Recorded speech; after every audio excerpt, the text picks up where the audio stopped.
without pillars. That negation brings ambiguity.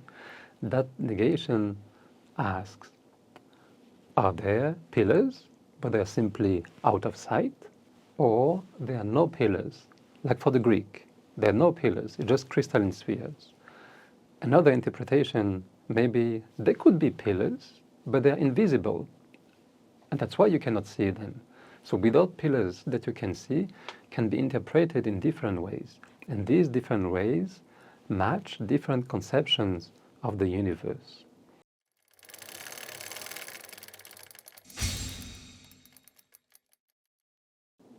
Assalamu alaikum wa rahmatullah wa barakatuh. Third chapter, third section, we are going through the different examples to prove that the Quran is still relevant today with that modern scientific mindset. The examples I'll focus on are the universe and its forces, the forces of gravitation. I see that Allah refers to the forces of gravitation when it says that it is Allah who created the heavens without pillars that you can see.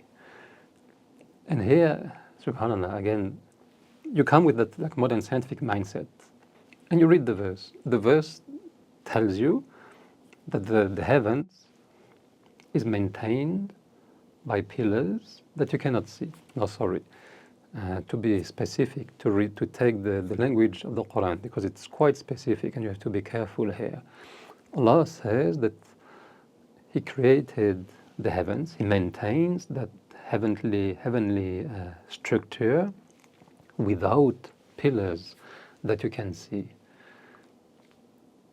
And with my modern understanding, I read the text, I know that what maintains the stars, the galaxies together is mostly, at large scale, the force of gravity. So I will say, okay, these are not pillars, physical pillars, but they are forces. So I will interpret pillars as forces, the force of gravity. But that's my own interpretation. But now I want you to play a game. Imagine that you lived at the time of the Prophet ﷺ. Put your feet in the sandal of a companion of the Prophet ﷺ, and you read that verse. Allah erected the heavens without pillars that you can see. How do you make sense of that verse with that, again, Ptolemaic, geocentric vision of the world? The worldview in which the Prophet ﷺ and the companions lived is not clear. But it must have been influenced by the surrounding empires. Like the Byzantine Empire had mainly a Ptolemaic, maybe Christian view of the universe.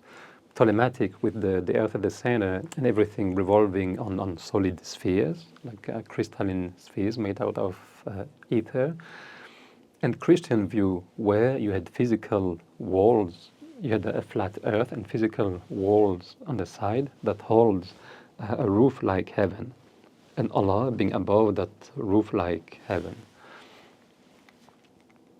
Or even the Jews had a similar conception, because both Christian and Jews refer to the ancient Testament, where the earth is described as a temple, where the universe, the world, is described as a temple with physical walls. Or you can go to Zoroastrian conceptions, and again Manichaean conceptions, where again you have a flat earth, physical walls, pillars on the side that hold a roof or spheres, the heavenly spheres. Imagine you have this conception with pillars and you read the verse. The verse still makes sense. Why? Because the verse uses a negation. بِخَيْرِ عَمَدٍ, without pillars. That negation brings ambiguity. That negation asks, are there pillars, but they are simply out of sight? Which then echoes the Christian Jews' Manichaean conception of the universe with pillars. But they might just be so far away that you don't see them. Or there are no pillars, like for the Greek. There are no pillars, it's just crystalline spheres. Another interpretation, maybe they could be pillars, but they're invisible. And that's why you cannot see them. So without pillars that you can see, can be interpreted in different ways. And these different ways match different conceptions of the universe. If you take it as physical pillars, they're just so far away, they're out of sight, it matches that Christian, Jews, Manichaean conception of the universe. If you imagine that there's no pillars, it corresponds to the Ptolemaic Greek conception of the universe, with all the celestial bodies being on crystalline spheres. But it also matches my modern scientific view, where I see through the word pillars the idea that there must be something that I do not see directly, but there must be something that holds the universe together. I cannot see it because Allah said so, but it holds the universe together. And I know that what holds the universe for me are the gravitational forces. So we'll read through that same verse, gravitational forces. Subhanallah. Again, through the flexibility of the Arabic language, the careful choice of the words in that verse, Allah opens the doors to different interpretation that corresponds to different worldviews. Subhanallah, I'm saying that the Quran is ambiguous. The Quran is open to different interpretations. It doesn't mean that the Quran can accept any frivolous interpretations. No, there are boundaries. The heavens, the universe holds together somehow, whether they are physical pillars, invisible pillars, or just some type of forces that holds everything together. But the careful choice of words, the careful way in which they are put together through that negation, for example, makes the Quran relevant and keeps the Quran relevant across the ages. And through this, I see linguistic beauty. I call it linguistic beauty, not physical proof or evidence that the Quran is true. Why? Because it is based on my scientific interpretation. It's an interpretation of a text. The beauty here is linguistic.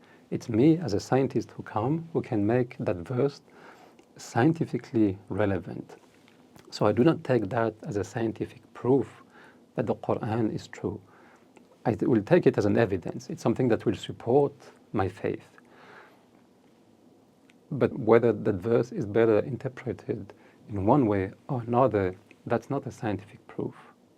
That's a linguistic argument.